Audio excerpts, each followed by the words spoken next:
Welcome back to your channel life style of నిష్ఠ. ఎలా ఉన్నారు? అంతా బాగున్నారా? ఈరోజు వీడియో కార్తీక మాసం, కార్తీక పురాణం అధ్యాయం 27వ రోజు బహుళ ద్వాదశి. విష్ణువును పూజించాలి. ఉసిరి, ఉల్లి, వంకాయ తినకూడదు. వెండి, బంగారం, ధనం, ఉసిరి దీపాలు దానంగా ఇవ్వాలి. రాజభోగం కలుగుతుంది. 27వ రోజు చేయవలసినటువంటి పారాయణం. దుర్వాసుడు అంబరీషుణ్ణి ఆశ్రయించుట.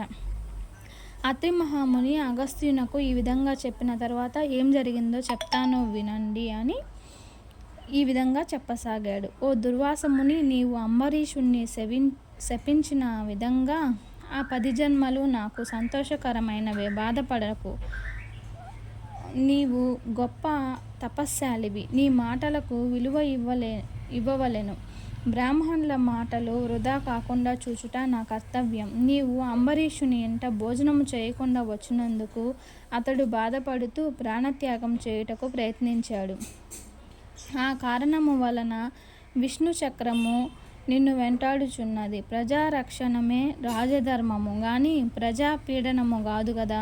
ఒక బ్రాహ్మణుడు దుష్టుడైనచో వానిని జ్ఞానులకు బ్రాహ్మణులే శిక్షింపవలను. ఒక విప్రుడు పాపి అయినచో మరొక విప్రుడే అతన్ని దండించవలను.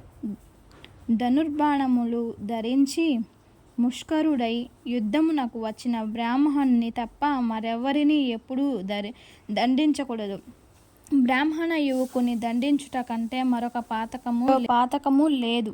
బ్రాహ్మణ్ణి సిగపట్టి లాగినవాడు, కాలితో తన్నినవాడు, బ్రాహ్మణ్ణి ధనము దొంగలించువాడు, బ్రాహ్మణ్ణి గ్రామము నుండి తరిమినవాడు బ్రహ్మహంతకులే అగుదురు. కావున ఓ దుర్వాస మహాముని, అంబరీషుని నీ గురించి ఎంతో ఆలోచించుచున్నాడు.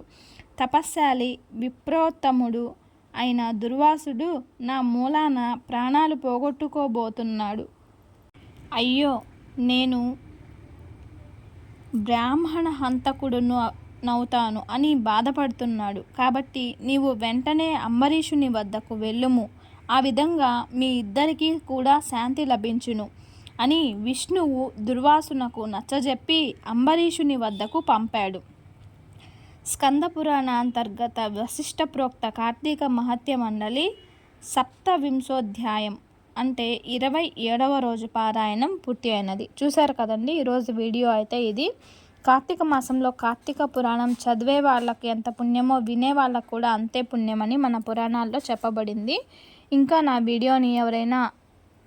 నా ఛానల్ని ఇంకా ఎవరైనా సబ్స్క్రైబ్ చేసుకోకపోతే సబ్స్క్రైబ్ చేసుకోండి, లైక్ చేయండి, షేర్ చేయండి. ఈ ఈశ్వరుని యొక్క కరుణా కటాక్షాలు మన మీద ఎలవెల్లలా ఉండాలని పరమేశ్వరుని కోరుకుంటున్నాను. Thanks for the watching. Next వీడియోలో మళ్ళీ కలుద్దాము. అంతవరకు నమస్తే. Don't forget the subscribe.